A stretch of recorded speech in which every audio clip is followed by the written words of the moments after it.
విశాఖ జిల్లా సింహాచలంలో మాజీ మంత్రి భీమిలి ఎమ్మెల్యే అవంతి శ్రీనివాసరావుకు షాక్ తగిలింది.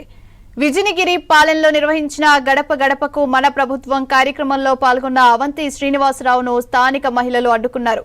పంచగ్రామాల భూ సమస్యలను పరిష్కరించకుండా ఎందుకు వచ్చారని నిలదీశారు. దీంతో కంగుతిన్న మాజీ మంత్రి అవంతి శ్రీనివాసరావు అక్కడి నుంచి నెమ్మదిగా జారుకున్నారు.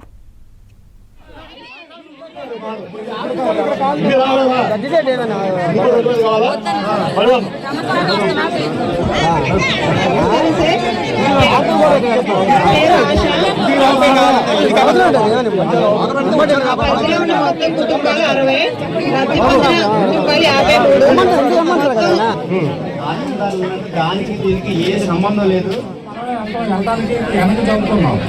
ఒక్కొక్క పని ఎవరికి ఏ పని ఉన్నా సరే రావడానికి ఇబ్బంది పడుతున్నారు.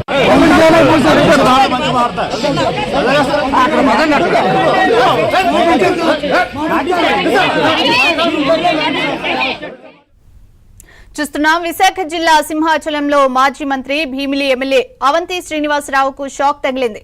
విజయనగిరి పాలెంలో నిర్వహించిన గడప గడపకు మన ప్రభుత్వం కార్యక్రమంలో పాల్గొన్న అవంతి శ్రీనివాసరావును స్థానిక మహిళలు అడ్డుకున్నారు. పంచగ్రామాల భూ సమస్యను పరిష్కరించకుండా ఎందుకు వచ్చారని నిలదీశారు. దీంతో కంగుతిన్న మాజీ మంత్రి అవంతి శ్రీనివాసరావు అక్కడి నుంచి నెమ్మదిగా జారుకున్నారు. ఇదే అంశానికి సంబంధించి మరింత సమాచారాన్ని